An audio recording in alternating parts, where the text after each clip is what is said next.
Each and every single one of you is cordially welcome to our webinar series of CL2, and this is mainly targeting February exam 2021, and we are starting to discuss the CL2 paper, last time online exam paper 2020 December paper. And most of the students, rather say overwhelming majority of the students who applied for the exam did not sit for the exam because of this fear for the technology. And I must tell you that some of the students who sat for the exam have scored above 80, and there are some students who scored above 80, and I don't think that was a problem. So I wish all of you all will sit for the exam and succeed beyond your optimistic levels of expectations this time in February 2021. The paper looks so simple. I can't say so simple, but it's manageable. If somebody who has done the studies thoroughly, they can score easily. And we are moving on to the question paper. Question number 1, as you know, the structure of the paper is from MCQs. There are 10 MCQs, and we will complete discussing the first questions of MCQs, and then we will move on to the balance question. Question number 1, which of the following institutions does not usually carry out reviews or investigations of published financial statements? And those are basic theories, and if you look at the study pack you can find the answer. And you should know the stuff before you go for the exam. A. Securities and Exchange Commission of Sri Lanka, Accounting Standards Committee of Sri Lanka, Colombo Stock Exchange, Sri Lanka Accounting and Auditing Standards Monitoring Board. Normally almost every organization listed in this question needs to scrutinize, need to peruse the financial statements of the entities, published financial statements, except for Accounting Standard Committee of Sri Lanka. And they need not to look at the financial statements, published financial statements of organizations, and they are independently operating. So other organizations do look at the financial statements. So the correct answer has to be answer B for question number 1, 1.1.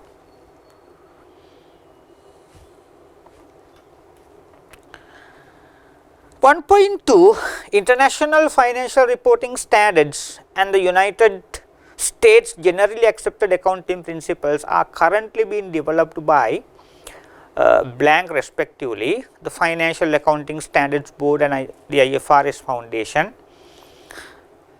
B, the IFRS Foundations and the International Financial Reporting Standards Board. C, the International Accounting Standard Board and the Financial Accounting Standard Board. The International Financial Reporting Standards Board and the International Accounting Standards Board. Now, you know, the Sri Lankan accounting standards are, some of them are called SLFRS, some of them are called LKSs, and where are they taken from? Basically, they are taken from UK. And what is the organization that writes accounting standards in UK? We know that is IASB, International Accounting Standard Board. In USA as well, there is another organization which writes accounting standards, which we normally call Generally Accepted Accounting Policies, Accounting Principles, and that is done by another organization called Financial Accounting Standards Board, FASB. So these are the two organizations who jointly develop and write accounting standards to the global accounting practice. So the accounting standards are basically written by two organizations. So the correct answer has to be C for 1.2.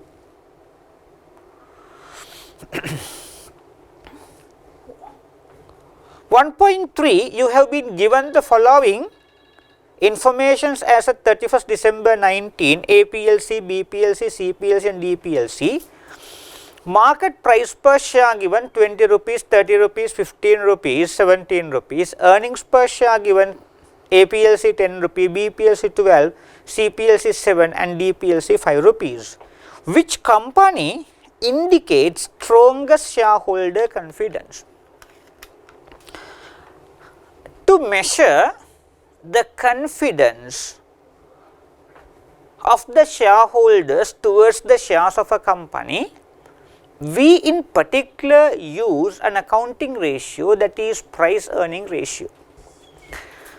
In order to calculate the price earning ratio, what we do is market price of a share is divided by earnings per share. So, the market price of a share is proportionate to the demand for the shares. The demand for the shares will be proportionate to the future prospect and expectations of the company. And the more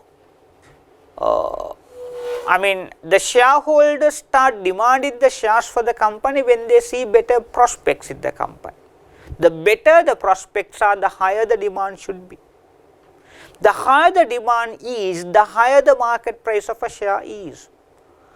And if the shareholders are more confident and if they feel if they see a big potential towards the shares, if they see the company the company has a good prospect in the future, the shareholders keep demanding for the shares and the share price will spontaneously increase as a result. So, then to calculate the earnings per share, you divide the market price by the earnings per share. So, the figures are given. So, you need to work it out. A PLC 2 times, B PLC 30 divided by 12, 2.5, C PLC 15 divided by 7, that is 2.14, D PLC 17 divided by 5 and that is 3.4. So, what is the company for which the shareholders have the confidence the most? That is company D. That is the company whose price earnings ratio has been the highest. So, the correct answer has to be D, question number 1.3. 1.4, in the due process of the development of IFRS standards, IFRS standard development body publishes proposals in exposure draft and consult global stakeholders to gather additional evidence. In which stage of the due process is the aforesaid task carried out? A. Standard setting program, B. Agenda consultation, C. Research program, D. Maintenance program, and it is just a matter of you going through the relevant chapter in the study pack. Everything is clearly given there. So, the correct answer has to be A. Standard setting program. There is nothing to explain in detail, just a matter of remembering the accounting standard setting process. That is more than enough. Then JPLC,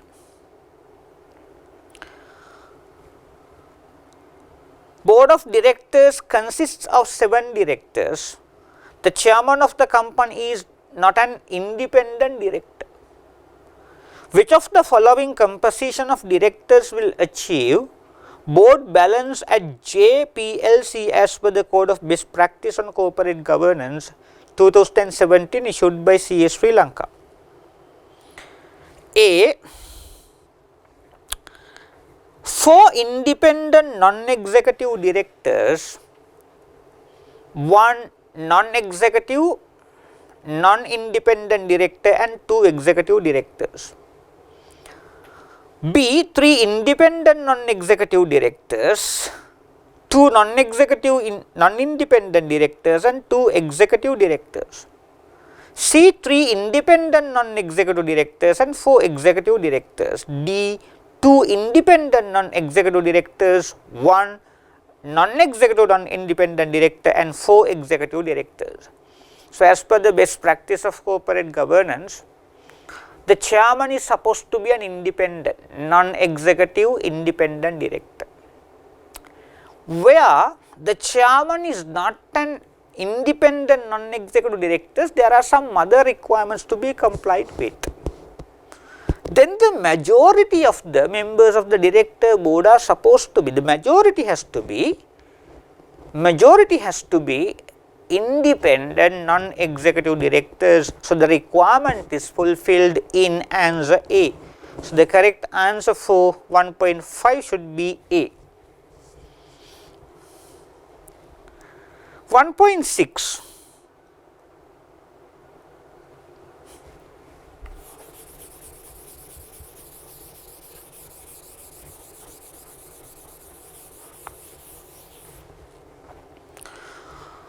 ODD Private Limited acquired an intangible asset for 20 million rupees. 20 million intangible assets. That is on 1st January 2016. And amortize it over 10 years on a straight line basis. As at 31st December 18, the company recorded retained earnings of 240 million. 240 million retained earnings. That is as at 31st December 2018.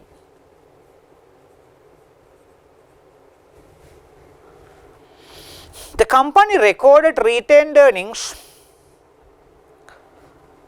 240 years. Draft financial statements for the year ended 31st December 19 reflected a net profit of 19.5 million. Net profit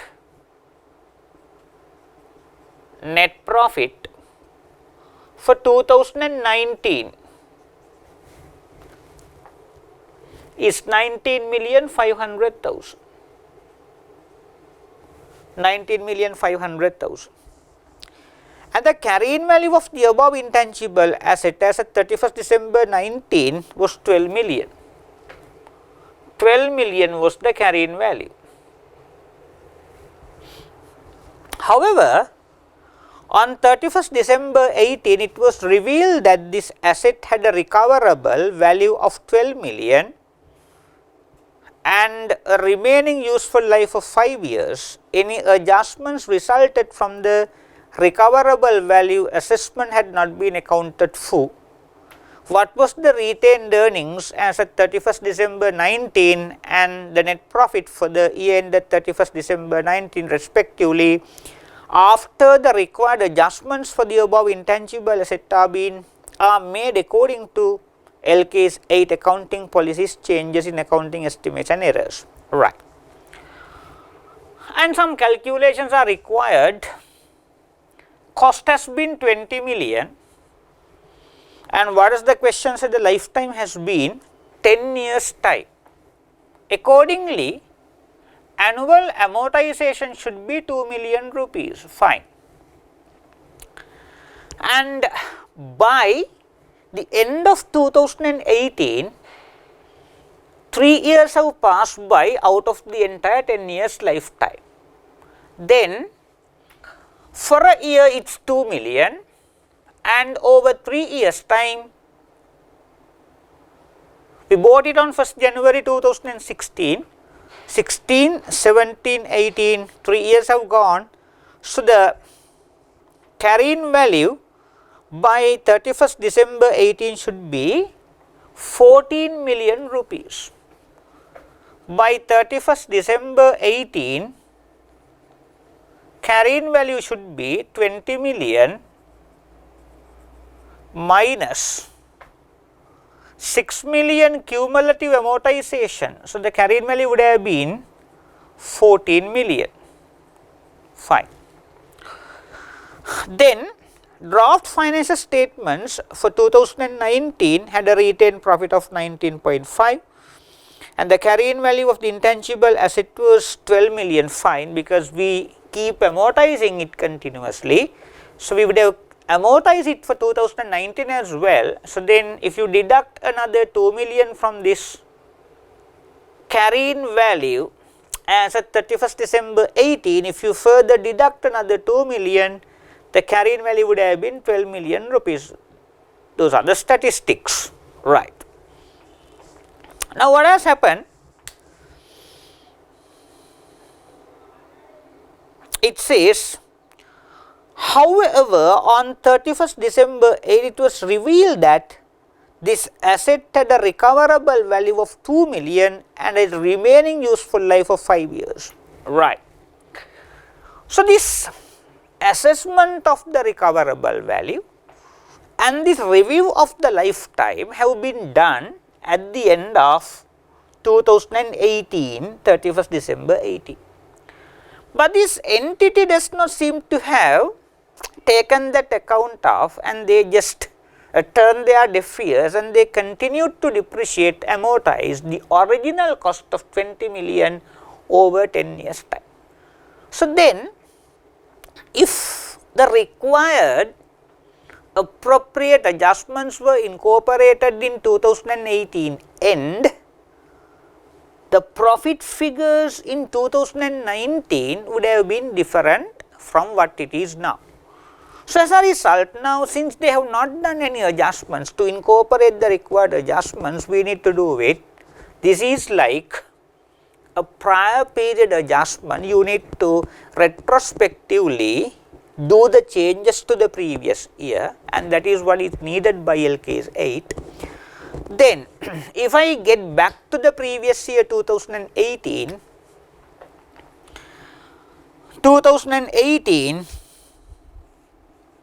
carrying value 14 million, recoverable value 12 million. The last year we would have recognized an impairment loss of 2 million, which this entity has not still done. So, we need to incorporate 2 million impairment adjustments to the last year profit and loss. So, last year profit has to come down by 2 million, or rather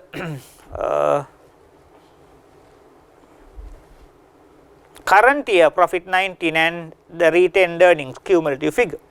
Then 2019 amortization figure has to be different. Why? Now, if the impairment review was done, the carrying value would have been 12 million. This 12 million has to be amortized over the remaining years of how many years? 5 years, and then the amortization for 2019 would have been 2.4 million rupees, 2.4. For 2019, they have already charged 2 million amortization. So, we need to charge additionally 400,000. So, let me show the corrections to profit for 2019 and the cumulative retained earnings now.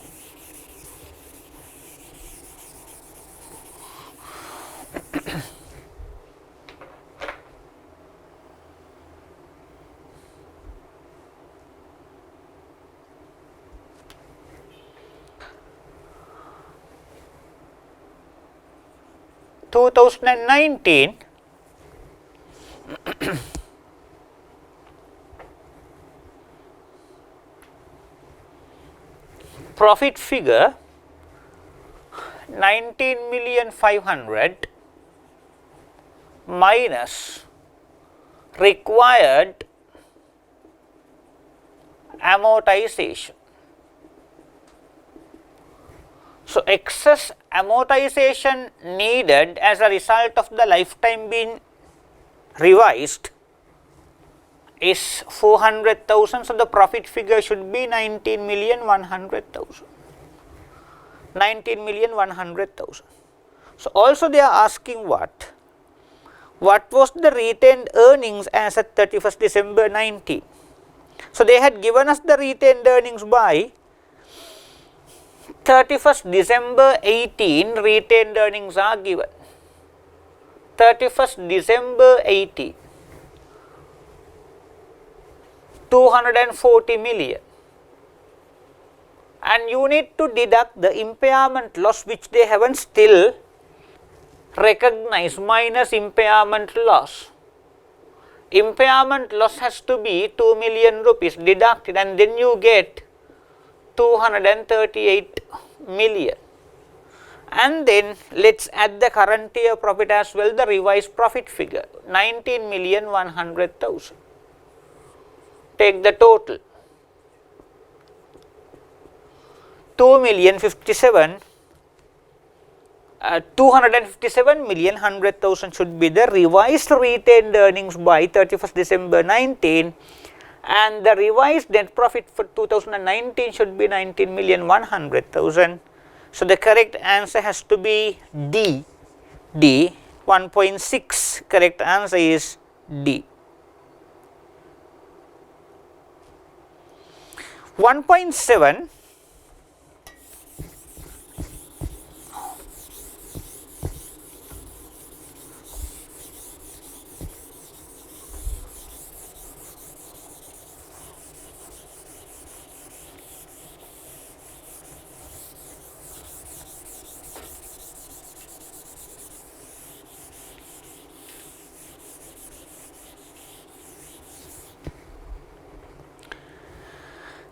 Ken PLC has 5 million ordinary shares in issue.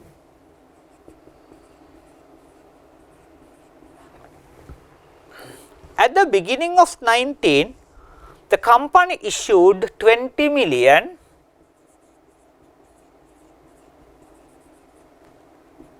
(13%) convertible loan stock, which is convertible into years time at the rate of 5 rupee of stock into 2 ordinary shares. The carrying value of the debt component per Sri Lanka accounting standards at the date of the issue was 19.35 million.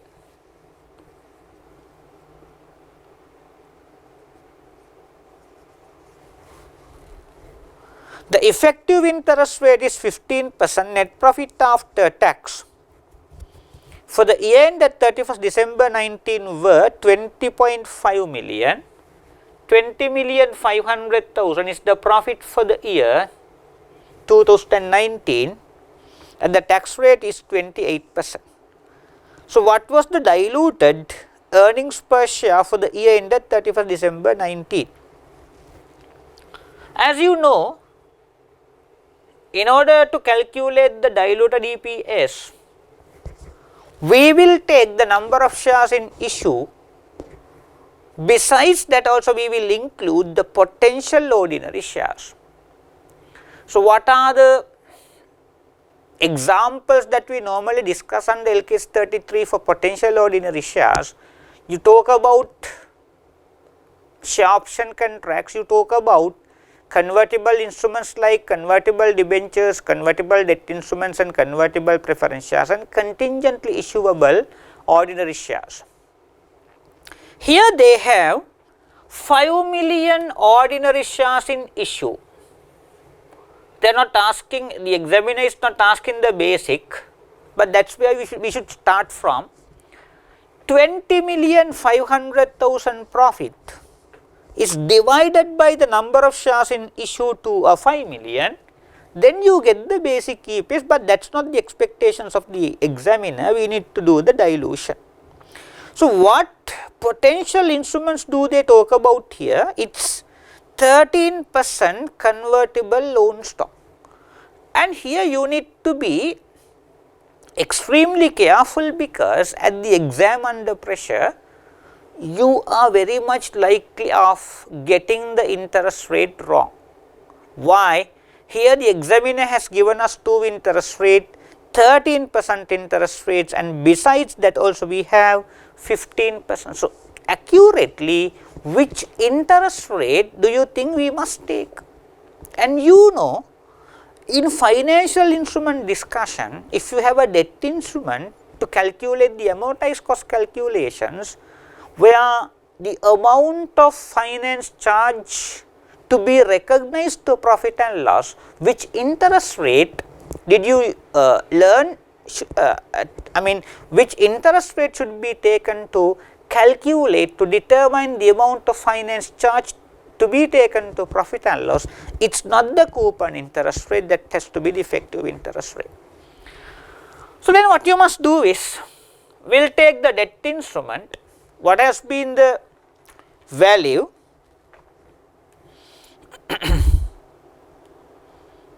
$19,350,000, 19,350,000 into 15%, we will take the after tax effect into 72%. So, the amount of interest to be added back here should be 2,89,800, and what is the number of shares into which these debentures are converted? Now, 20 million should be converted into how many ordinary shares? It says the conversion rate is given, convertible in 2 years time at the rate of 5 of stock into 2 ordinary shares. So, this is divided by 5 into 2. So, let me work out the full amount. This is 22,589,800, then 20 million divided by 5 into 2, 8 million. This is divided by 13 million number of shares. 22,589,800 divided by 13 million. So, the answer has to be 1.737. So, let us see the most appropriate answer. Most appropriate answer should be 1.74. 1.74 is answer B. The correct answer for 1.7 has to be B. 1.8.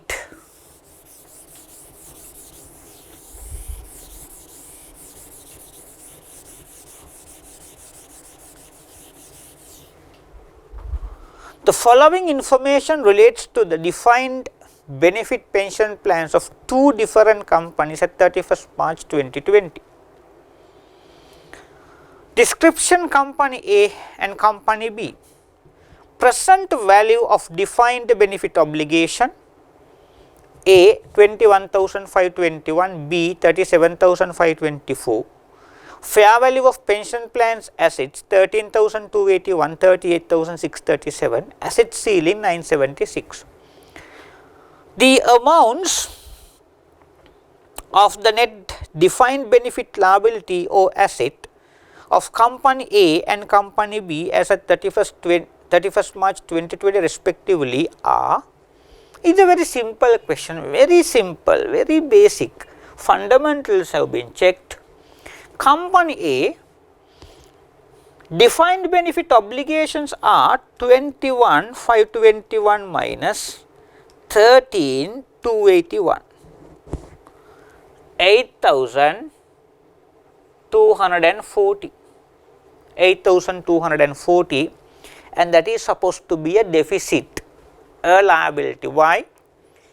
Now, the employer has developed and set aside 13,281 in millions worth of assets for the sake of settling the benefits one day or other when the benefits become due. But still, they have liabilities value of 21,521 million or 21,521,000. So, the liabilities are much more bigger, way more bigger than the amount of assets they have set aside and created to settle the future liabilities. So, they are short of 8,240. So, the employer cannot just pay 13,281 worth of benefits and say sorry and wash his hands. No, he has to discharge his responsibilities and obligations to the extent that he is committed to, that he is obliged himself to. So, he has to pay altogether 21,521,000. So, the amount for which assets have not been developed for, the employer has to bridge the gap of 8,240, and this has to be shown as a liability in the financial statements of the employer. Liability, this is a liability. And company B is where they have excess assets.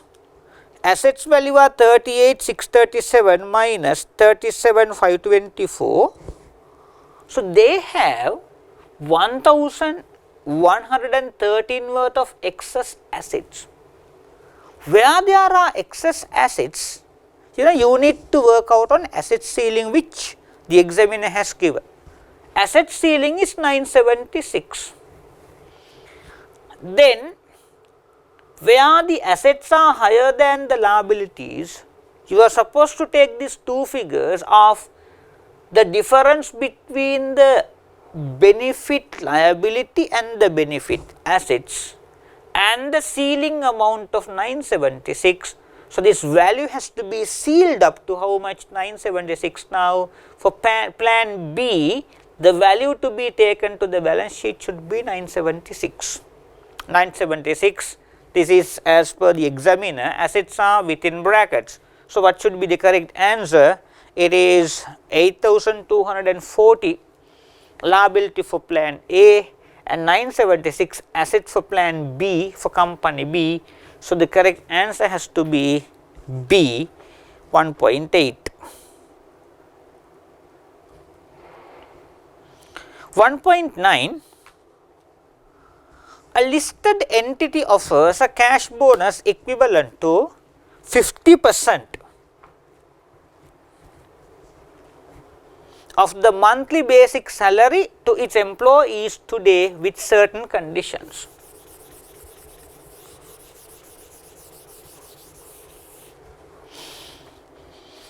The underlined conditions of the offer are as follows: bonus is payable after 6 months to those employees who remain in service at that time.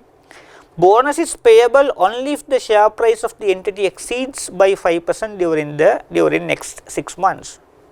Based on the given information, the above arrangement is an equity settled share based payment, a cash settled share based payment, not a share based payment, not an employee benefit. And this is an employee benefit, so there is no argument about it. So, the question is whether this can be a share based payment transaction or not, and that is what you need to find it out. Now, for a transaction to be a share based payment transaction as special FRS 2, you know either an entity has to purchase goods or purchase assets or receive services from someone of which the consideration will be settled either by granting equity items or by making a cash payment of which the value is determined based on the market prices of shares. So, that does not, that definition is not included in any of the answers. Now, the company is going to pay the benefits to employees in cash, of which the value is not determined with reference to the market values of the shares, and the settlement is not in a mode of granting equity items or giving equity items. So, this does not include the characteristics of share based payment transaction. This is an employee benefit, though it is not a share based payment transaction. So, the correct answer has to be C, not a share based payment transaction. I hope that was clear. The answer has to be C, not a share based payment transaction.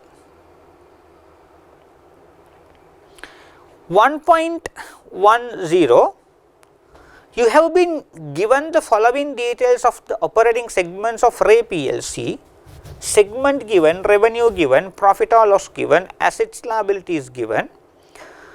Segments trading, manufacturing property, what are the reportable segments according to the quantitative threshold given in SLFR's 8 operating segments. Trading, manufacturing and property, trading and manufacturing, manufacturing and property, trading and property. Now, in SLFRS 8, you need to first identify the operating segments, out of which you identify reportable segments.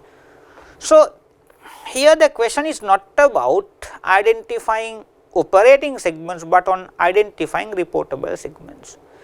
In order to identify the reportable segments, we use 3 qualitative thresholds: revenue threshold, 10% revenue, then 10% of the profit or loss threshold and 10% of the assets, and these liability thresholds are not there. So, the examiner will overload with some excess information just because he gives excess unnecessary information. Please do not jump and grab everything and then you will fall into a problem. Do not get into a problem at the exam. We have only 3 qualitative threshold: revenue threshold, profit or loss threshold and asset threshold. So, you need not to do any calculations based on the liabilities. Now, trading, calculate the revenue threshold 100 divided by 1050. So, it is just 9.5%, 9.5%. Trading, calculate the profit or loss threshold. Here you need to separately take out the profits of the segments that made only the profits and take the total. Also, you need to take the losses of the segments that made only the losses and take the higher value. So, there are 3 segments, out of which one particular segment has been at a loss and 3 segments have been at a profit. So, we will take the 2 segments, we will take the profit of the 2 segments that reported only profits, that is manufacturing and property. So, the total has to be 35. Then 2 divided by 35, what is the percentage? 5.7. And next one, 150 assets divided by 2800, then the percentage is 5.3. So, then trading is an operating segment which does not satisfy any of the qualitative threshold and should not become a reportable segment.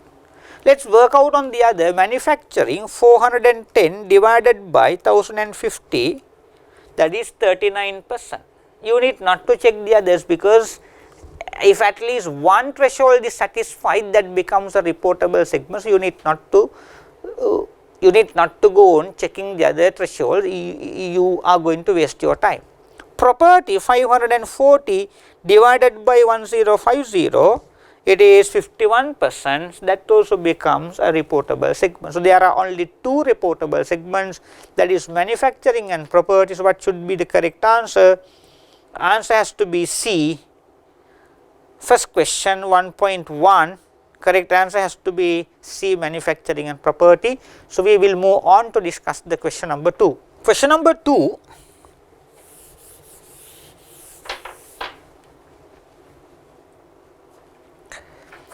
Medium Private Limited applies SLFRS for SMEs in preparing its financial statements.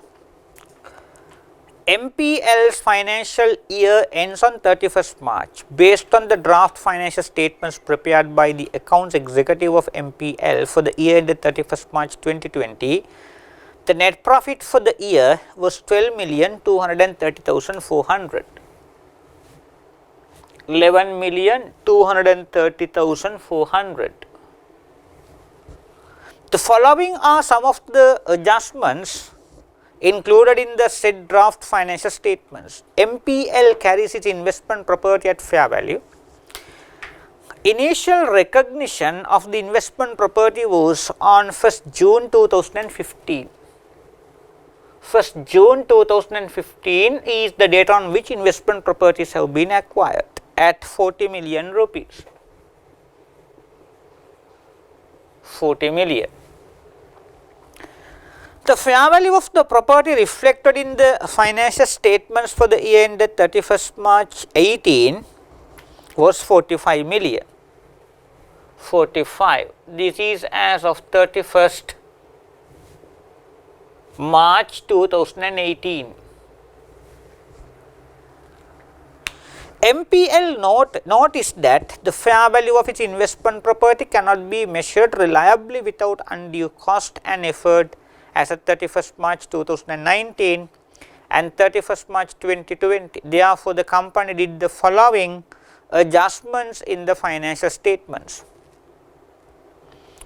Acquisition cost of the investment property was considered as the carrying value as of 31st March 19. Depreciation recorded for the current year was calculated based on straight line method using its remaining useful life of 10 years. There is another part, second part in the question. MPL received 10 million rupees as government grant to carry out work related to phase 1 of a special water projects in a rural area. Based on the terms attached to the said grant, MPL is required to complete phase 1 on or before 31st March 2020. If MPL fails to meet the said requirement, the government will impose a fine, which will be deducted from the amount to be given for phase 2. As at 31st March 2020, MPL was able to complete only 80% of the project work. MPL recognized 8 million rupees, 80% of 10 million as revenue for the year and reflected the balance of 2 million rupees as a liability. Required, advised the management on the required adjustments to be made for the matters discussed above in accordance with the requirements of SLFR research for SME, compute the revised net profit for the year ended 31st March 2020, incorporating any adjustments resulting from the application of SLFRS for SMEs for the above matters. So, let me first start with investment property matter. If you have the SLFRS for SME book, just turn the pages to the section that talks about investment property. Let me go to the index first and see where investment property section should be.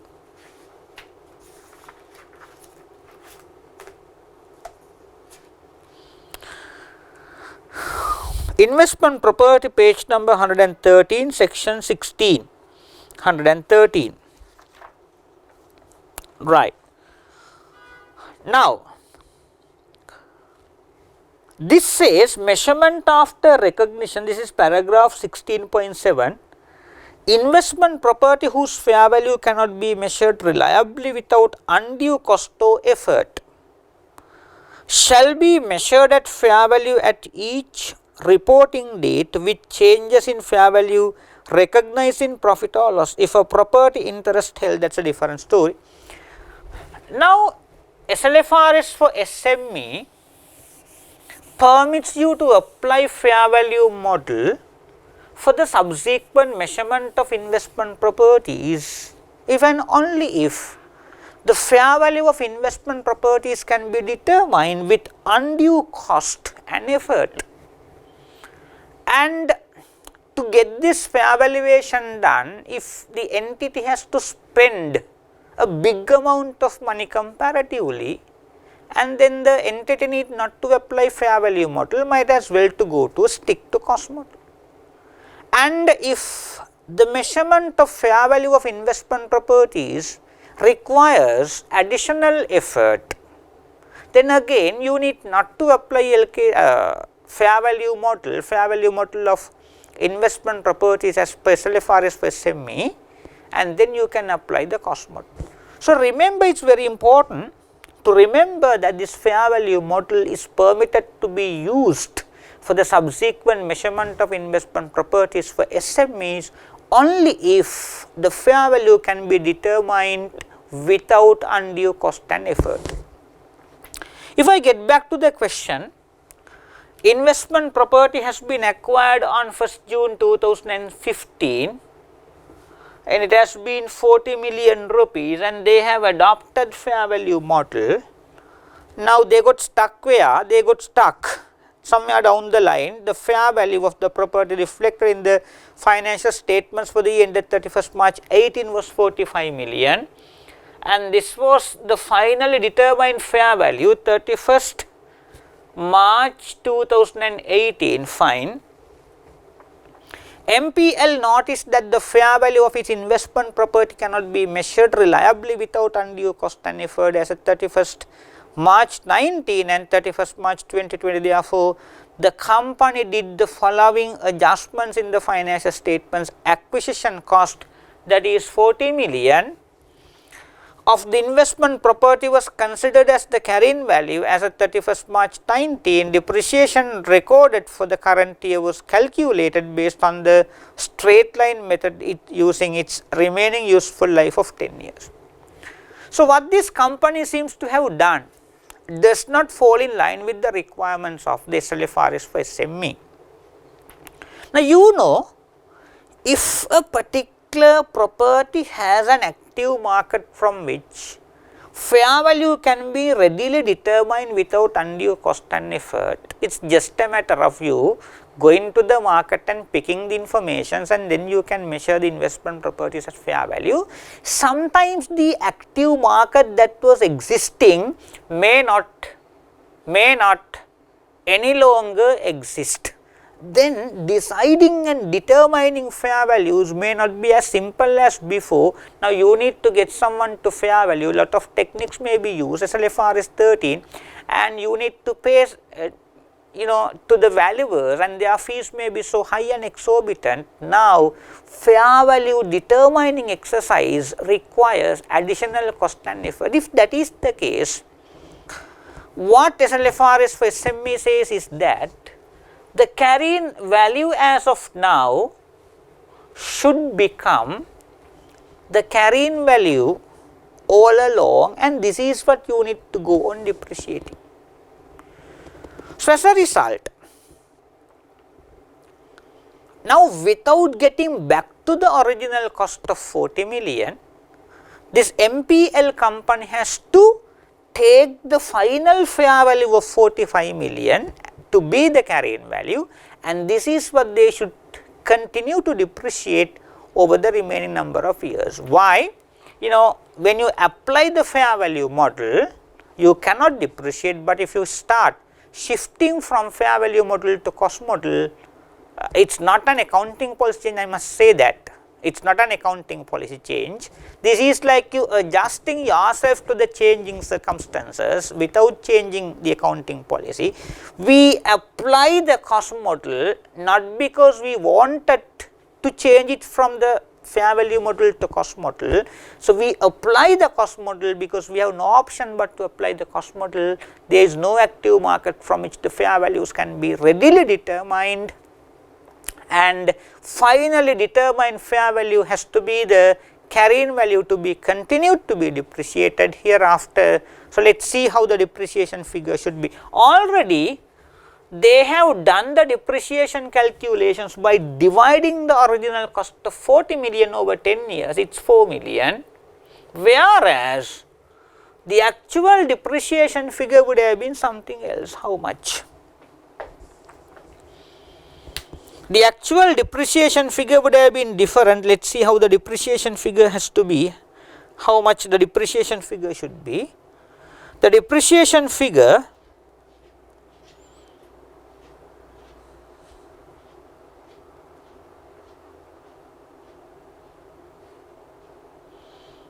$45 million should be depreciated over the remaining number of years of 10 years.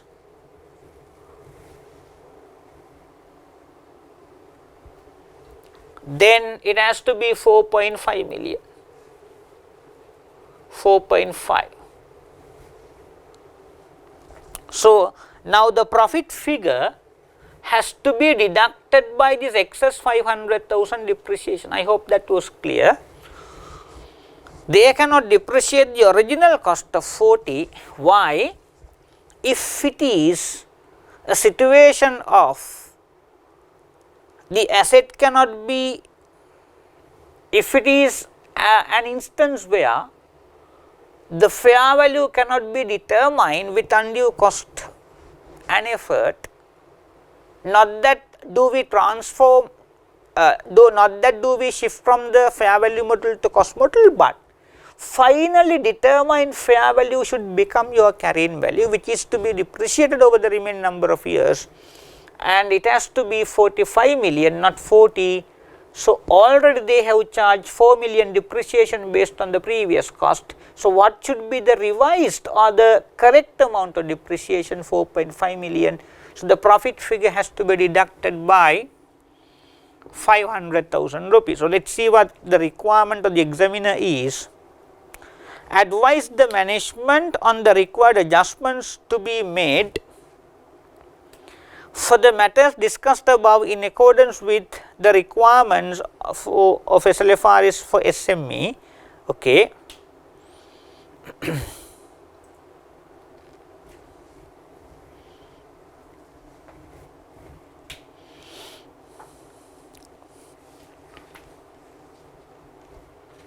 Then let me move on to second part of it. MPL received 10 million rupees as a government grant to carry out work related to phase 1 of a special water project in a rural area. Based on the terms attached to the said grant, MPL is required to complete phase 1 on or before 31st March 2020. If MPL fails to meet the said requirement, the government will impose a fine, which will be deducted from the amount to be given for phase 2. As at 31st March 2020, MPL was able to complete only 80% of the project.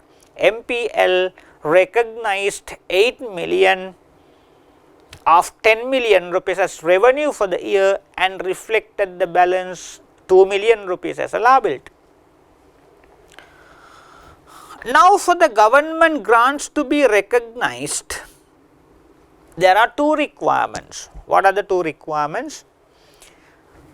You must make sure that the requirements of the government or the conditions put forward by the government can be fulfilled, then it is certain that the grant will be received.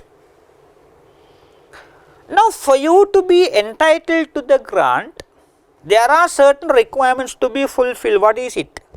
The government requires this project to be completed on or before 31st March 2020. So, by 31st March 2020, you must keep everything done. Make sure you complete everything by 31st March 2020, not by bits and pieces. So, now as per the statistics given, this entity has been able to complete only 80% of the entire project by the due date of 31st March 2020. Now, if you fail to complete your project by 31st March 2020, it is like you becoming liable to pay it back to the government.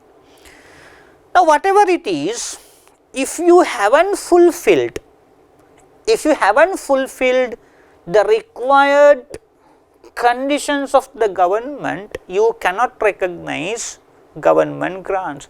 Now, already despite this requirement, they have gone ahead to recognize 8 million rupees as revenue to income to profit and loss, which is absolutely wrong. So, they need to reverse it back from the profit and loss, and you need to recognize it in the balance sheet as a liability. So, there will be a negative hit. There is a hit on the profit and loss. How much? 8 million should be reversed from the profit and loss and to re-recognize it in the balance sheet as a liability. So, those are the requirements. If the examiner requires us to compute the revised net profit for the year end, let me show that the net profit figure as well. So, the net profit calculated so far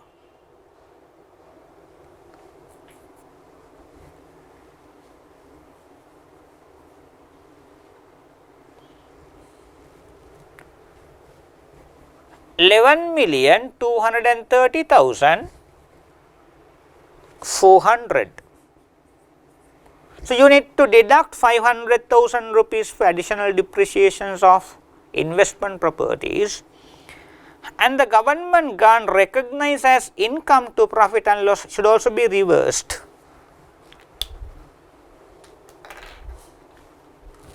$11,230,400 minus 8,500,000. So, the revised profit figure should be 2,730,000. I can also take you to the answers of CS Sri Lanka.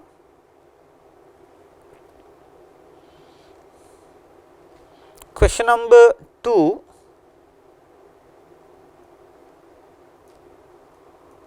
Part A. Per paragraph 16.8 of the SME standard, if a reliable measure of fair value is no longer available without undue cost or effort for an item of investment property measured using the fair value model, the entity should thereafter account for that item in accordance with section 17 until a reliable measure of fair value becomes available. The carrying amount of the investment property on that date becomes its cost under section 17 paragraph 16.10 E Roman simple number 3, then requires disclosure of this change. It is a change of circumstances and not a change in accounting policy.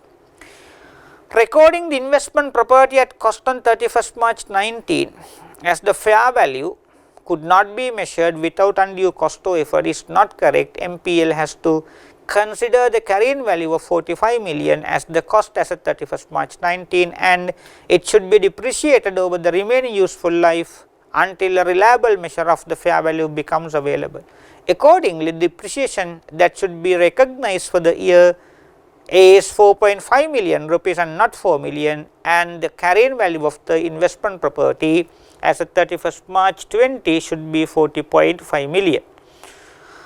Government grant: an entity shall recognize government grants that impose specified future performance obligations on the recipient in the income statement only when the performance conditions are met. Grants received before the revenue recognition criteria are satisfied will be recognized as a liability. Since the performance conditions were not met at 31st March 2020, MPL cannot recognize any revenue for the year. The entire grant amount should be recognized as a liability. Therefore, adjustments may be made by MPL are not accurate per the requirements of the SME standard. If the company has to pay a fine, that amount should be recognized as an expenditure. Then the calculations are given. 2,730,400 is the adjusted net profit figure. So, we will move on to question number 3 now. Question number 3.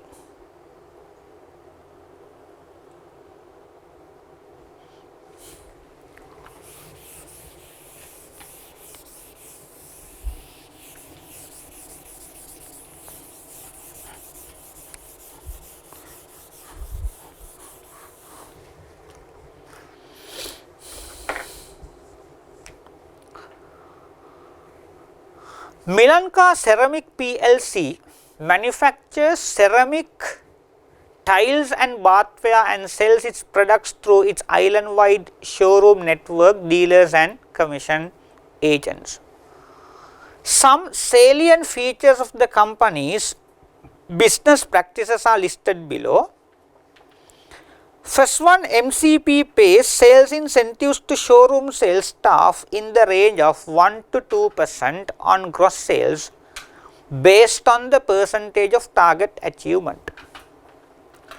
Second, MCP obtains bank guarantees from dealers and sells the goods to them on credit at a discounted price up to the value of such guarantees.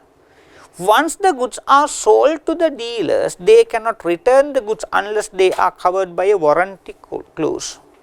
Further, MCP pays a 10% commission to dealers on gross sales based on the target achievement.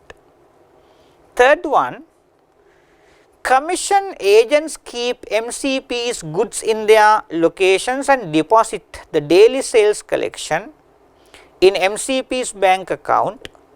They also provide bank guarantees and MCP transfers goods to their locations up to the value of such guarantees. Commission agents invoice goods to their customers through MCP's inventory and sales management system.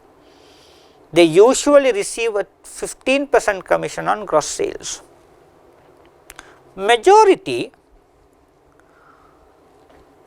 Fourth one, majority of the showrooms are located in rented premises and rent agreement periods vary from 12 to 15 years. Currently, the company expenses the annual rent payment as a distribution expense. Required: A, advise MCP on how to present incentives commissions referred to 1, 2 and 3 above per SLFRS 15 revenue from contracts with customers in the company's financial statements. B, explain the treatment of the rent agreement upon the application of SLFRS 16 leases, assuming that the company would follow a modified retrospective approach. Right. MCP pays, first part, MCP pays sales incentives to showroom sales staff. Showroom sales staff in the range of 1% to 2% on gross sales based on the percentage of target achievement. Now, do not get the wrong end of the stick at the exam. You need to go through the question and the expectations of the examiner. Sometimes you will answer on how revenue should be recognized. Yes, that is not what the examiner expects. The examiner expects you to explain how the entity should recognize the commission or the sales incentives. For that, you need to apply SLFRS 15, fine enough. But what the examiner wants you to write is not how revenue should be recognized. It's all about how this commission or the incentives have to be recognized in the financial statements. Right. Now, let me do a small illustration, then it will be easy for you to catch the answers. Now, company A is the trader, and there are two agents B and C, and these two guys are receiving say 1% commission from the gross sales value. Now, B and C have entered into the contracts with this manufacturer A on different terms and conditions. B collects the goods from A, and B will not be responsible in initiating the sales transaction. A has to initiate, and B will not be responsible for the bad debts out of the customers, and A has to take care of the bad debts arising out of the sales made by B. And the selling prices will not be set by B, it has to be set by A. And C also entered into the contract with A, but the terms and conditions on which C entered into the contract with A are different from those of B. Now, before that I must tell you, if company B cannot sell the goods to anyone outside in 3 months' time, B has to send the goods intact back to the manufacturer A. B has been given just 3 months only, where B fails to sell the goods to anyone outside. So, without fail, intact all the goods need to be returned back to A. Now, A sends the goods to C, and C has been given 6 months to complete the sales transaction, and at the expiry of 6 months C cannot return the goods. C has to make the payment to A. Within 6 months period C can return the goods, but if it is found to be technically defective only, not for any other reasons. Now B, as far as B is concerned, as B collects goods from the manufacturer A, that particular dispatch of goods from A to B can be considered to be a sale or cannot be considered to be a sale? Cannot be considered to be a sale. Why? B has been given only just 3 months time, and if B fails to sell the goods to anyone outside within 3 months time, B has to send the goods back intact to A. So B is not a buyer, but B seems to be like an intermediary person who supports company A to complete the sale transaction to another party. So B is like a facilitator B seems to be like a facilitator for company A to complete their performance obligations. B is like a facilitator providing some supporting and assistance for company A to complete their sale transaction. Just because B collects the goods from company A, it does not mean that the sale has been done. Sale is complete. B collects the goods and keeps the goods with company B, and B is only a facilitator for company A to complete their performance obligations. But as far as C is concerned, it can be different. C cannot return the goods to company A under any circumstances unless it is an instance of defective goods being found. If it is defective goods, C can send the goods back. If not, C can. So now if C is collecting goods from the manufacturer A, that is once and for all a sale is done. Sale is done. A knows C cannot return the goods. If C cannot return the goods, he can burn them into ashes and apply ashes on his foreheads, and without doing anything, he cannot do anything else but to keep the goods with him. He cannot return them back to the manufacturer. So if C is collecting the goods, it's as clear as crystal that a sale transaction is done. So C is not a supporter, is not a facilitator to support A to complete the sale. C is an end customer, end buyer who purchases goods from A. Then if B is paid a commission, that particular commission has to be a distribution expenditure. Why?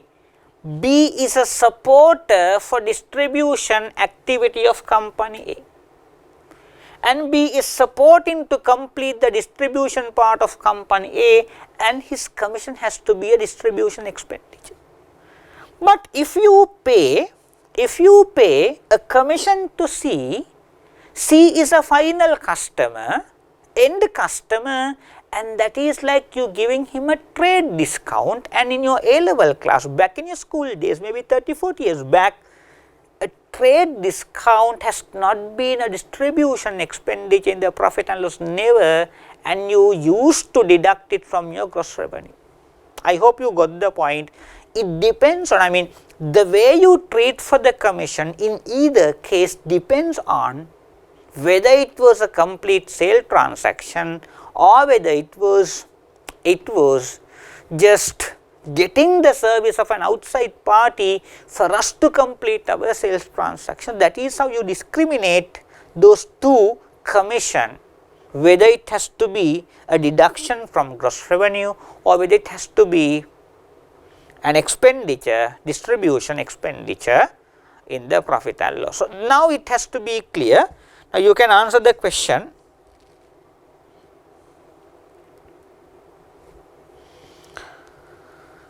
P PCP pays sales incentives to showroom sales staff in the range of 1.1% to 2% on gross sales based on the percentage of target achievements. It's paid to the sales staff. So, they are the supporters to complete the distribution part of the sales. Then how is that treated? Without it being deducted from the gross revenue, it has to be recognized as a distribution cost. Second one, MCP obtains bank guarantees from dealers and sells the goods to them on credit at a discounted price up to the value of such guarantees. Once the goods are sold to the dealers, they cannot return the goods unless they are covered by a warranty clause. Further, MCP pays 10% commission to dealers on gross sales based on the target achievement. Now, the dealers cannot return unless the goods are defective, unless they are covered by a warranty. So, what does it say? It's like the dealers working like the end customer, end buyer, and whatever the commission given is not an expenditure incurred in distributing the goods. Whatever the commission given is like a trade discount given to the customers, then you can deduct it from the gross revenue. Third one, commission agents keep MCP's goods in their locations and deposit the daily sales collections in MCP's bank account. They also provide bank guarantees and MCP transfers goods to their locations up to the value of such guarantees. Commission agents invoice goods to their customers through MCP's inventory, and sales management team, they usually receive a 15% commission on gross sales. So, these agents in number 3 are acting like the facilitators of MCP, supporting MCP to complete their distribution part of the work, distribution part of their business. So, then the dealers are not the end customers, the final buyers. So, then they are the facilitators providing the support to complete the performance obligations. Then their commission has to be recognized in the profit and loss as a distribution cost.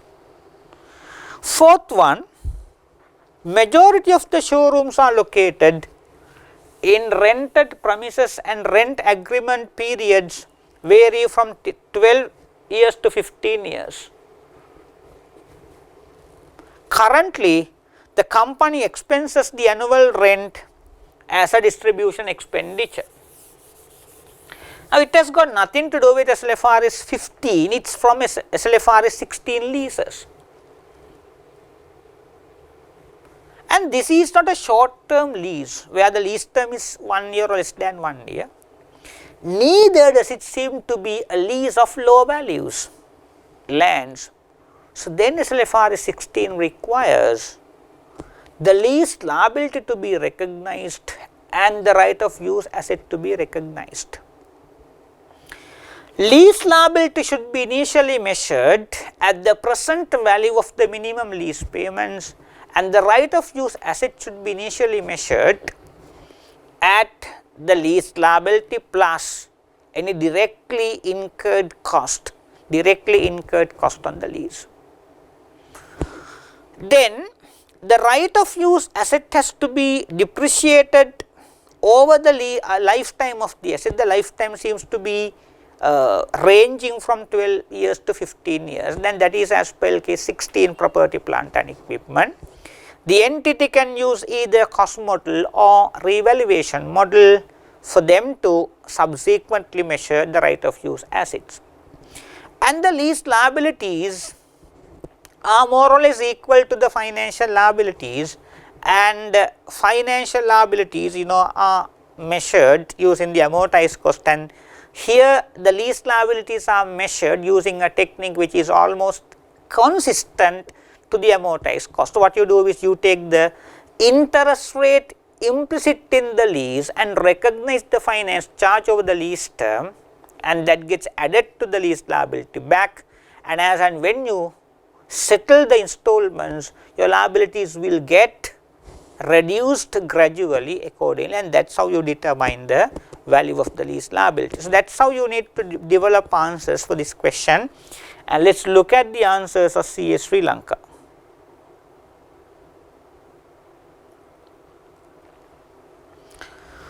Showroom sales staff cannot be treated as customers per SLFRS 15.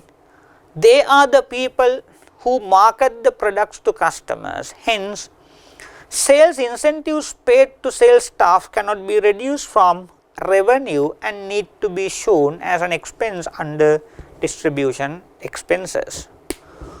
Number 2, there is a revenue contract between MCP and distributors. Hence, the company should account for the commission payment as a reduction of its transaction price. The company should estimate the amount of the commission based on past history and adjust revenue upfront. Third one, in this contract, MCP acts as the principal and the commission agent functions on behalf of MCP in considerations for a commission payment. Therefore, the revenue contract is only with the final customer of MCP and not with the agents. Hence, the commission payment cannot be netted off with revenue and it should be classified under distribution expenses. SLFRS 16 Part B requires lessees to recognize a right of use asset and an associated liability at the inception of the lease. Since the company would follow the modified retrospective approach, the standard will apply in determining the lease liability for lease cash flows for the financial year beginning on or after 1st January 19. The initial measurement of the lease liability will be the present value of the minimum lease payments. The cost of right of use assets will include the amount of lease liabilities recognized, initial direct cost incurred, and lease payments made at or before the commencement date. The discount rate used to measure the present value of the minimum lease payments is the rate of interest implicit in the lease, essentially the rate of return earned by the lessor on the leased assets. The right of use asset is subsequently depreciated in accordance with LK 16. Property, plant and equipment. The lease liability is effectively treated as a financial liability that is measured at amortized cost using the rate of interest implicit in the lease as the effective interest rate. So, if you go through the examiner's comments, the performances for this part of the question has been absolutely poor. It is not that you do not know, but you do not identify, understand the expectations of the examiner. Examiner can expect so much, but what you give at the exam will be so much, and we have a problem in presenting, and our aim now is not only to give you the technical knowledge, also to shape up your answers to fit into the requirements of the examiner. Let us see how best we can do it. So, we are moving on to question number 4. You have been given the following scenarios relating to the ethical matters. First one, the CEO of a company informed the accountant, who is a member of CA Sri Lanka, to record some of the expenditure he made at a few restaurants as marketing expenses. The CEO emphasized that these expenditures were incurred to meet important customers, but he did not provide any supporting documents. He further indicated to the accountant that the final approval on his salary, accountant's salary increment, is yet to be approved by him. The accountant agreed to record such expenditure as instructed by the CEO. Let me go through everything once and for all and start explaining. A professional accountant, a member of CA Sri Lanka, providing various advisory services to different types of clients, received a tax assignment that requires recent knowledge on tax laws. The accountant does not possess the necessary skills and expertise to provide the required service. However, without disclosing that fact, he undertook the assignment as he can charge a material fee for the assignment. And third one, a finance manager who is a member of CL Sri Lanka working in a company has selected a few listed entities for investment of the investment of the company's funds.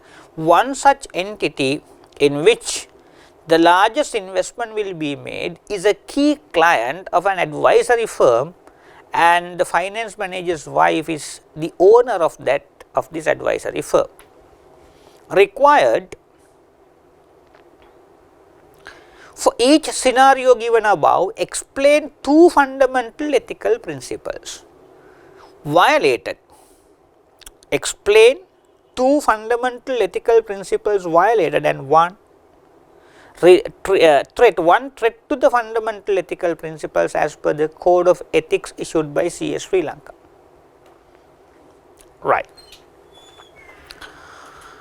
Now, ethical area in your syllabus is not massive. It's like 10% of the total curriculum in the entire syllabus as far as I can remember. Ethical part plus corporate governance all together as far as I can remember has 10% weightage. So, this particular question carries altogether 10 marks. Now, remember, some students have a bad habit of giving their own weightage for each area, and they think that sometimes only financial instruments will be tested or console will be tested, and we are giving the least attention to areas like ethics. So, that should not be the case, and we should give the equal attention to almost all the areas, because we do not know what the examiner will be interested in, and selective learning has to be stopped. Now, coming back to first part, the CEO of a company informed the accountant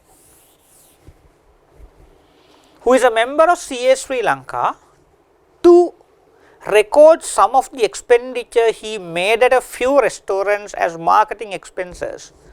The CEO emphasized that these expenditures were incurred to meet some important customers, but he did not provide any supporting documents.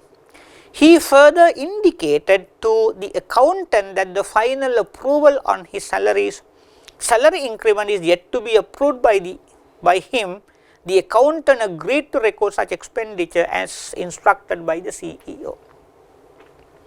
Now, by and large, we talk about 5 ethical aspects of an accountant who is a member of CL Sri Lanka. There are 5 kinds of ethical aspects: integrity, objectivity, confidentiality, professional behavior, and professional competencies due care. Now, which of these ethical aspects are of a breach? So, let me explain one by one. Now, the CEO is influencing the accountant to recognize some expenditure incurred at some restaurants for which supporting documents are not available. And also, the CEO of this company is intimidating the accountant. He is threatening the accountant, look, I am the person who will be approving your final salary increment. So, that is like the CEO not approving the salary increment of the accountant if the accountant does not behave the way the CEO instructs. So, in short, to make a long story short, the CEO requires this accountant to be just a muppet who is dancing to the tunes of the CEO, and the accountant does not have the freedom and the free hand to work and to act upon according to the SLFRS requirement, but to act upon the way the CEO instruct him to work.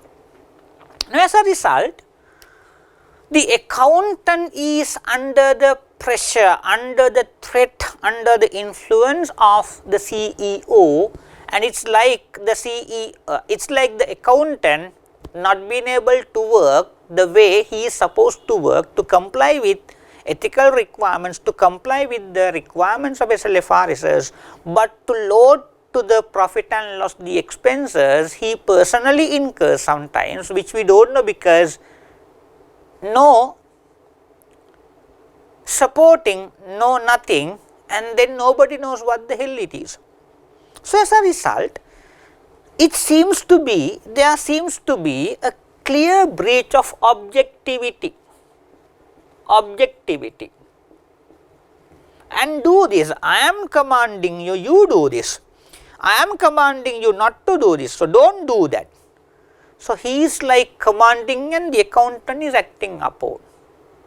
So, what are these SLFRSs for? Is a big question now, isn't it? So, as a result, this man is now in an utterly helpless situation because he has a personal interest. What is his salary increment? Maybe substantial amount. As a result, this man, whether he likes or not, the accountant has to obey to the instructions given by the CEO and to do all this dirty work as instructed by CEOs. There seems to be a clear breach of what? Objectivity. He does not have the free hand, he does not have the independence to act on his own, but to be like a Muppet dancing to the tunes of the CEO.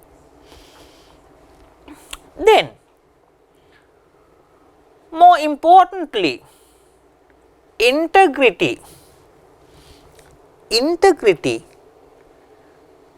He is not honest to himself. Why? The last sentence of this question says the accountant agreed to record such expenditure as instructed by the CEO. Even at the time of taking those expenses to the books of accounts in the company, the accountant himself was aware of the fact that these are expenses for which no supporting documents. And he is now bringing expenses for which supporting documents are not available. And then he is trying to inflate expenditure and to bring down the profits. He knows for sure what he does is not in accordance with his heart. He knows for sure what he does is not in accordance with his understanding, and he knows for sure that what he does is not in accordance with the requirements of SLFRSs. So, there is a clear breach of integrity as well. He is not honest to himself. Integrity. Then, professional behavior.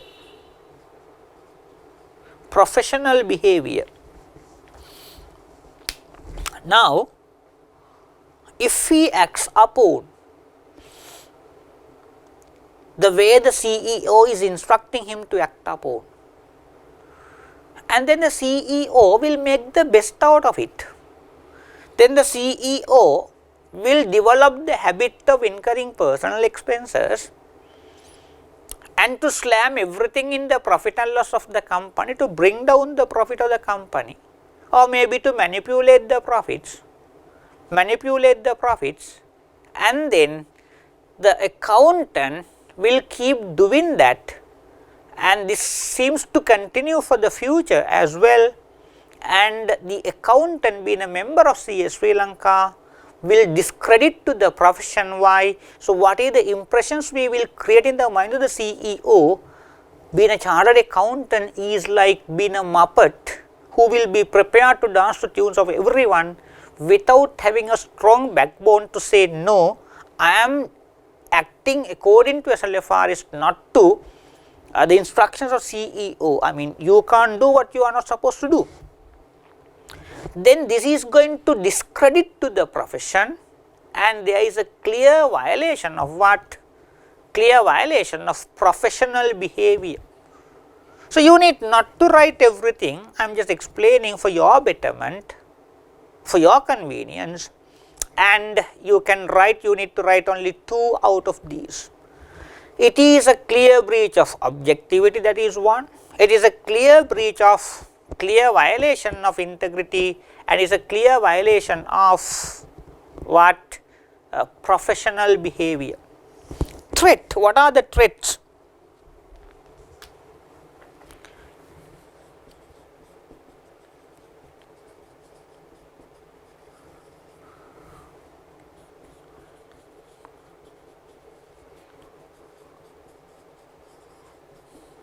Threats.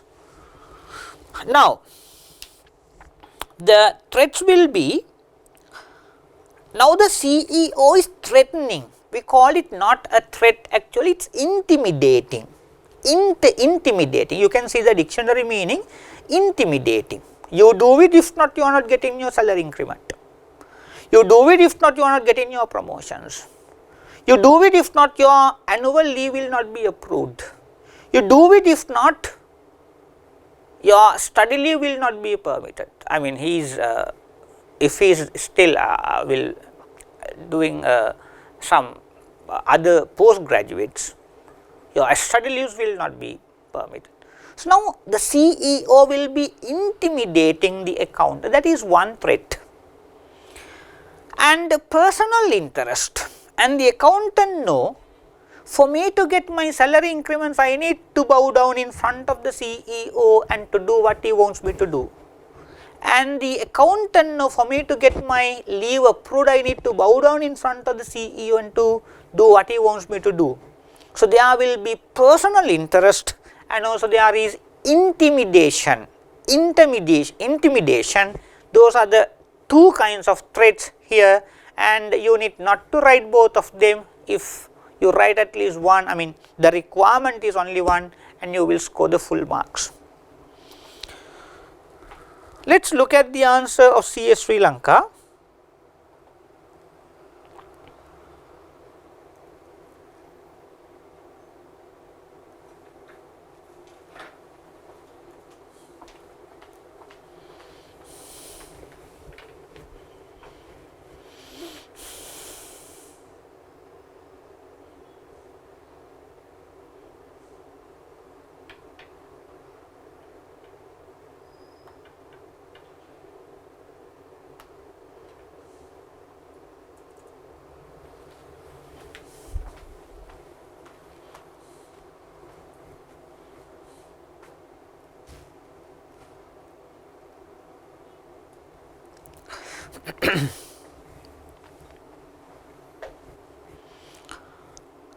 Fundamental ethical principles violated. Integrity, the accountant recording expenditure without supporting expenses cannot be considered as being honest and fair. Objectivity, the accountant cannot demonstrate that he did not allow bias, conflict of interest. Professional competence and due care, allowing an expense to be persist without supporting explanations cannot be considered as acting with due care and diligence. That part I did not explain, but also you can take it. Professional behavior, by doing this the accountant discredits the profession. Ethical threats, self-interest. A self-interest threat occurs when a financial or other interest inappropriately influences the accountant's judgment or behavior. In this case, the accountant's salary increment has influenced his behavior.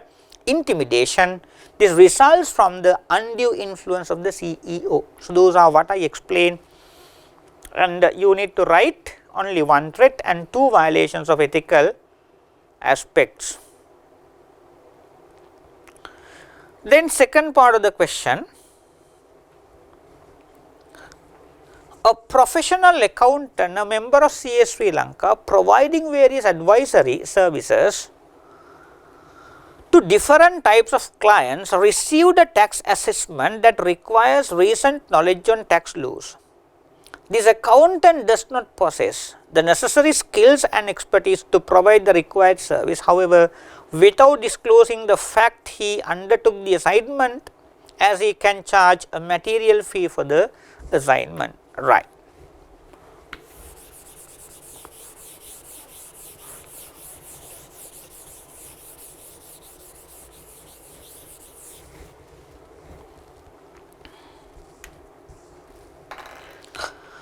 Now, he is running a consultancy firm. Being a chartered accountant, you can do it. and he undertakes an assignment of a client that he serves to on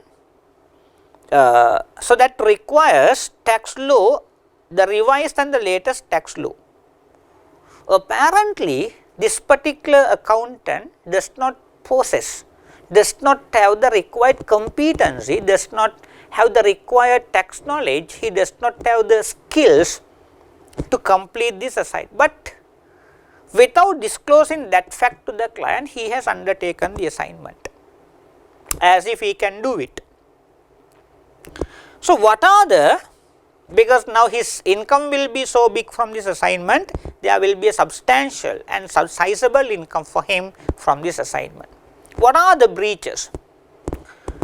Now, one thing, he does not disclose to the client the fact that he does not have the required competencies, the skills and the knowledge to complete this assignment. So, he is keeping that for himself. He does not divulge and disclose that to the client. Then by the time he undertakes the assignment, he himself knows that he cannot do it on his own and he does not have the required staff at the caliber to complete the assignment, and then he is not honest to himself. So, there is a clear violation and a breach of honesty, and that is integrity. So, that is one aspect, integrity. You know, these accounting standards keep changing, they keep being revised, and new SLFRSs keep being introduced. So, you will get qualified now, but in the future there will be so many things to be learned. So, now one ethical aspect, the requirement of a CA Sri Lanka member is to keep yourself being updated. The new tax laws will be introduced and you need to update yourself, and new accounting standards will be introduced and you need to update yourself, and you need to keep to the pace always, you need to keep to the pace. You should not let yourself to be obsoleted, you should not let yourself to be outdated, and you need to revise on gradual basis, and it has to be a continuous process of learning to update yourself. And he does not seem to have updated himself, and he does not have the required competencies, and that is a clear violation of what? Professional due care. And then he will take the assignments and he will do whatever he can do, and he will do all the rubbish, and he will just slam a report on the face of the client which is including all the rubbish, utter rubbish, and that is of no use to the client, but he will collect the fee and put that into his wallet and washes his hands, and then the client will start blaming not only on him, also the entire profession. So, that will discredit the profession once again. So, it is going to be what? A clear breach of professional behavior. So, what are the violations now? Integrity, professional behavior and professional competencies, those are the violations here. Why does he do so? What makes him do so? Because the fee or the income from this assignment seems to be sizable amount, a substantial amount. So, there seems to be a personal interest here. So, that is the threat in number 2. I will get you to see the answer given by CA Sri Lanka. Fundamental ethical principles violated, integrity, the accountant undertaking the assignment without disclosing the fact that he lacks the required skills and expertise cannot be considered as being honest and fair. Professional competence and due care, accepting work without having the necessary skills and knowledge cannot be considered as acting with due care and diligence. Professional behavior, by doing this, the accountant discredits the profession. Ethical threats, self-interest A self-interest threat occurs when a financial or other interest inappropriately influences the accountant's judgments or behavior. In this case, the fee for the assignment has influenced his behavior. Then we will move on to third part of the question. A finance manager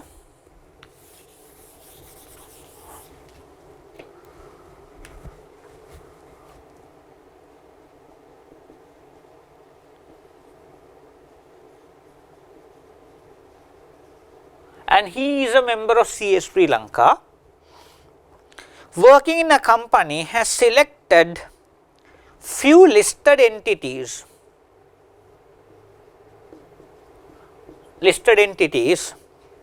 for investments of the company's funds. One such entity in which the largest investment will be made is a key client of an advisory firm, and the finance manager's wife is the owner of that advisory firm. Now, company A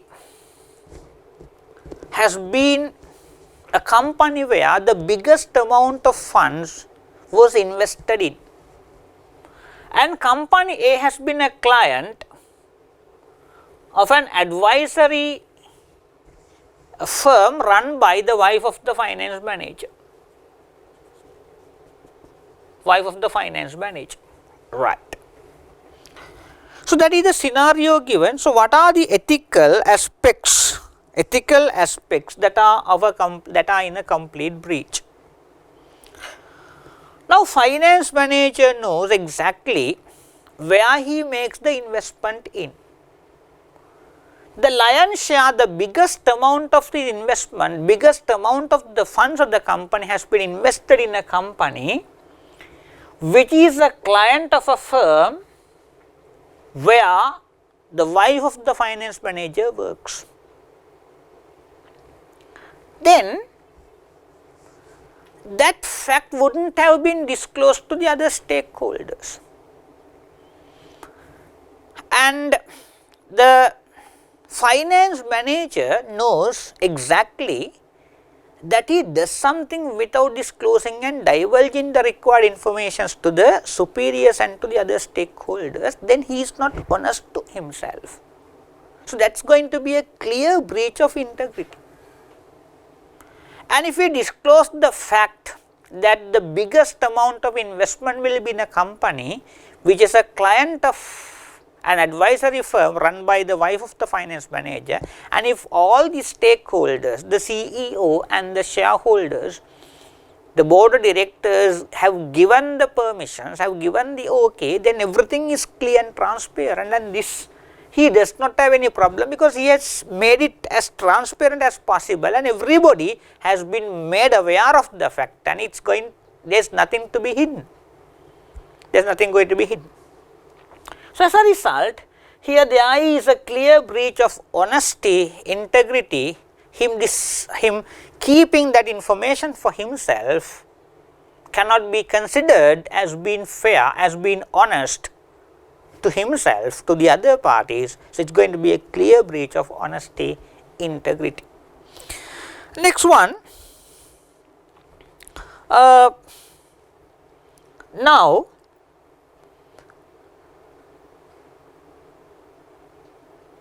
say the finance manager,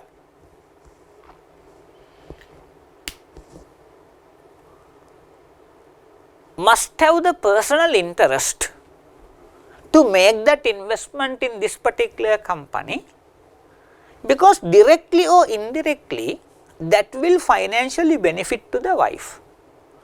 Through the financial benefit of the wife, he can benefit himself as well.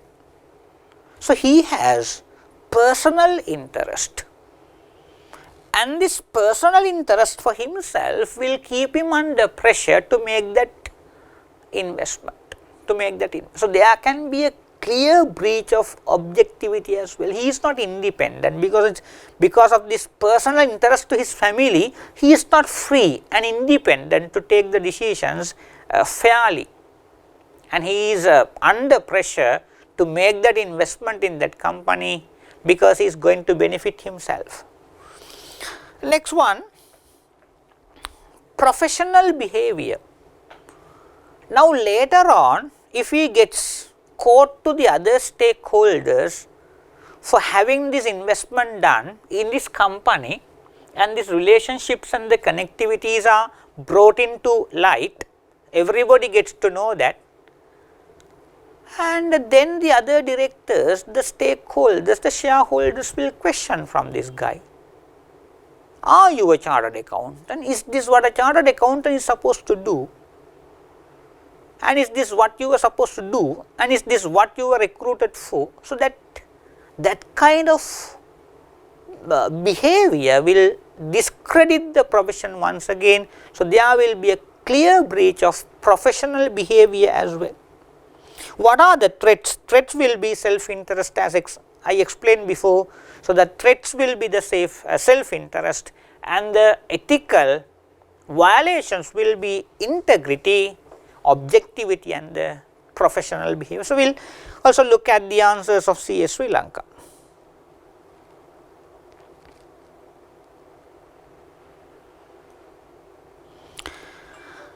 Integrity, the finance manager selecting a company for investments of the company's funds due to the financial advantage his wife has cannot be considered as being honest and fair.